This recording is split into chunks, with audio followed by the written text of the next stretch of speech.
ហេតុអ្វីបានជាខ្ញុំប្រើពាក្យថាសត្វល្អិតអាចបាននឹងកំពុងគ្រប់គ្រងពិភពលោកទាំងមូលឬមួយក៏ជីវិតមនុស្សឬក៏ជីវិតសត្វអញ្ចឹងគិតមើលទៅ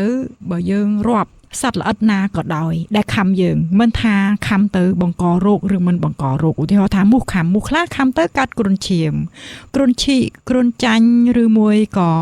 គ្រុនស៊ីកាជាដើមប៉ុន្តែបើទោះជាខំទៅមិនកើតជំងឺទាំងអស់នឹងក៏ដោយក៏គ្រប់ការខំរបស់សត្វល្អិតគ្រប់អាចនោមរបស់សត្វល្អិតនិងសត្វពាហនៈផ្សេងដូចជាឆ្កែដូចជាឆ្មាជាដើមគឺនៅក្នុងនោះសម្បូរទៅដោយ viruses គឺមេរោគប្រភេទ virus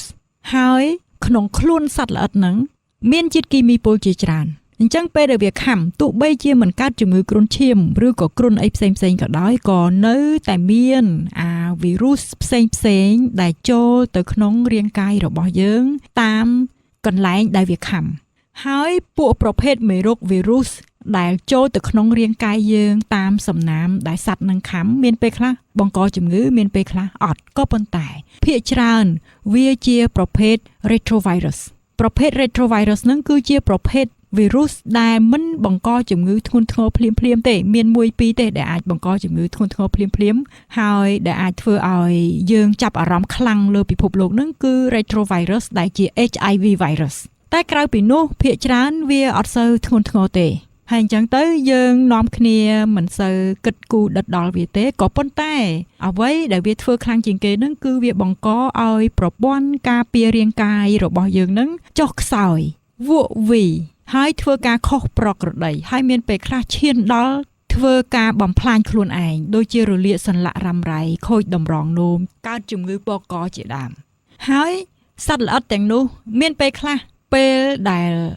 វាបានចាក់បញ្ចូលអាមេរោគប្រភេទ retrovirus ឬក៏ virus ចូលទៅក្នុងខ្លួនយើងអាប្រភេទ retrovirus ដែលចូលដល់ក្នុងខ្លួនយើងនឹងជួនកាលវាអត់ធ្វើឲ្យយើងឈឺដោយផ្ទាល់ទេប៉ុន្តែវាទៅធ្វើឲ្យមេរោគដទៃទៀតដែលបង្កប់នៅក្នុងខ្លួនយើងឲ្យដេកយើងគ្រប់គ្រងបានតាំងពីយូរយារក្មេងខ្មាំងហើយមកក៏ដោយនឹងគឺវាទៅដាស់ឲ្យពួកគេនឹងភ្ញាក់ឡើងធ្វើឲ្យមានជាជំងឺមានពេលខ្លះវាទៅដាស់ retrovirus ដែលយើងមានតាំងពីកំណើតកើតចេញពីពោះម៉ែមកអ្នកវិទ្យាសាស្ត្របានរកឃើញថាពេលដែលមនុស្សកើតមកនៅក្នុងសំណុំ DNA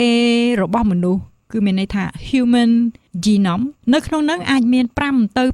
8%ដែលជា DNA របស់ retrovirus ដែលបង្កប់នៅក្នុងនោះដោយមិនធ្វើអ្វីមិនឈឺមិនមានអ្វីកើតឡើងទាំងអស់តែនៅពេលដែលសត្វល្អិតខំវាចាក់បញ្ចូល retrovirus ចូលទៅចឹងអា retrovirus នៅក្នុងសត្វល្អិតហ្នឹងវាទៅធ្វើឲ្យអា retrovirus ដែលពួនសំងំនៅក្នុង DNA គេហៅ endogenous retrovirus កើតមកតាំងពីកំណើតដែលមិនធ្វើអីឲ្យយើងឈឺសោះហ្នឹងស្រាប់តែចេញ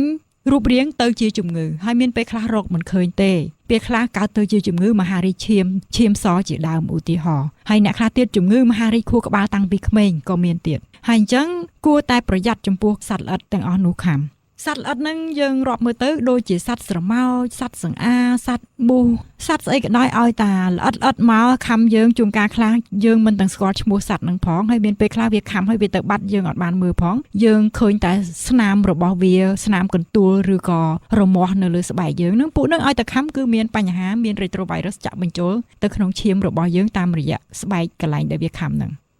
អំបញ្ញមិញខ្ញុំបាននិយាយអំពីអាចនោមរបស់វាគ្រប់អាចគ្រប់នោមរបស់វាហើយអាចនោមហ្នឹងមិនមែនគ្រាន់តែសត្វអាចនោមរបស់សត្វល្អិតទេឧទាហរណ៍ដូចជាស្រមើលដាស់ស្បែកអាស្រមើលដែលថាយើងអាឡែហ្ស៊ីខ្លាំងហ្នឹងមែនតើណាមិនមែនអាឡែហ្ស៊ីជាមួយនឹងស្រមើលហ្នឹងទេដែលលមាស់ខ្លាំងកដាស់ខ្លាំងអាលៀកចំមុះរ៉ាំរ៉ៃខ្លាំងហើយអាឡែហ្ស៊ីផ្សេងខ្លាំងហ្នឹងគឺអាចនោមរបស់វាទេហើយអ្នកខ្លះច្រឡំថារោមឆ្កែកាពិតរោមឆ្កែរោមឆ្មាអត់សូវអាឡែហ្ស៊ីទេតែអាកំតិចកំទីអាចនោមរបស់អាចឆ្កែនិងរបស់អាចឆ្មាហ្នឹងដែលធ្វើឲ្យយើងអាឡែហ្ស៊ីខ្លាំងដែលធ្វើឲ្យមានបញ្ហាសុខភាពខ្លាំងហើយធម្មតាស្អីក៏ដោយតែប៉ះពាល់ប្រព័ន្ធការពាររាងកាយអាឡែហ្ស៊ីហ្នឹងប៉ះពាល់ប្រព័ន្ធការពាររាងកាយហើយអញ្ចឹងឲ្យតែប៉ះពាល់ប្រព័ន្ធការពាររាងកាយគឺយើងខូចសុខភាពច្រើនហើយអាចនឹងឈឺរ៉ាំរ៉ៃអ្វីមួយហើយណាដូចជាយើងកើតជំងឺពកកជាដើមឬមួយក៏រលាកសន្លាក់រ៉ាំរ៉ៃខូចតម្រងនោមក៏ពិតជំងឺប្រព័ន្ធការពាររាងកាយដែលប្រព័ន្ធការពាររាងកាយបំផ្លាញខ្លួនឯងហ្នឹងមានច្រើនមានជិត200មុខរួមទាំងស្ងួតភ្នែកស្ងួតមាត់ស្ងួតបំពង់កជាដើមស្ងួតស្បែកជាដើមអាហ្នឹងទម្រង់ដែលតិចតួច គឺត្រឹមស្ងួតមាត់ស្ងួតកំពង់កហើយមែនតើទៅយូរទៅវារាលដាលកាន់តែជ្រៅទៅ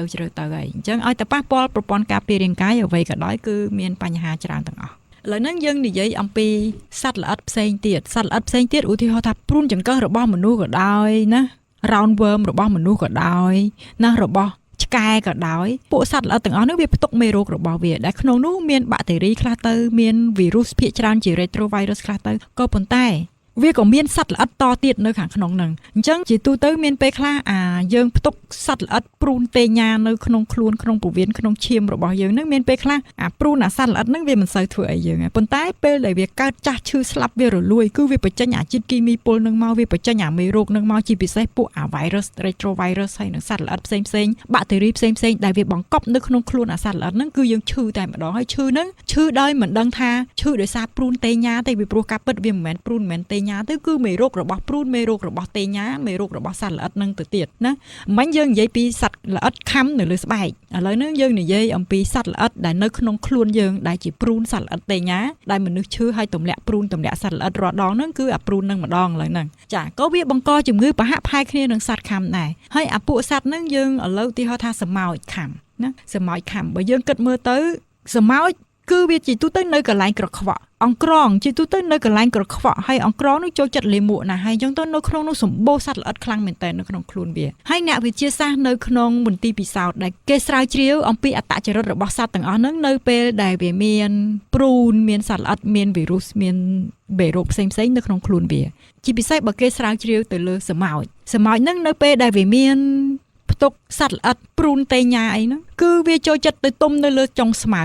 ទុំមួយថ្ងៃវល់ល្ងាចរងចាំដើម្បីឲ្យគោស៊ីគឺវាធ្វើឲ្យសម៉ោចនឹងទៅជាអញ្ចឹងតែម្ដងមួយទៀតនៅពេលដែលមានសត្វល្អិតគឺសម៉ោចនឹងអង្ក្រងនឹងហើយសត្វល្អិតផ្សេងនឹងវាកាចបើសិនជាវាខ្លួនវាអត់មានផ្ទុកមេរោគគឺពេលជួបមនុស្សទាំងអង្ក្រងទាំងសម៉ោចនឹងវារត់គេចរកព្រះអាយុគឺវាមិនងាយខំមនុស្សទេប៉ុន្តែនៅពេលដែលអង្ក្រងនឹងសម៉ោចនឹងផ្ទុកមេរោគផ្ទុកសត្វល្អិតគឺវាខំហើយវាសម្លាប់ខ្លួននៅជាប់នឹងតែម្ដងគឺពេលវាខំគឺកាច់កកសម្លាប់ខ្លួនក៏វិននៅជាប់នឹងខ្លួនយើងនឹងតែម្ដងហើយអានឹងគឺជាការពិសោធន៍ក្នុងមន្ទីរពិសោធន៍ហើយមានពេលខ្លះពួកវាកាចបើវាអត់បានខំមនុស្សទេក៏វាទៅសម្លាប់ខ្លួន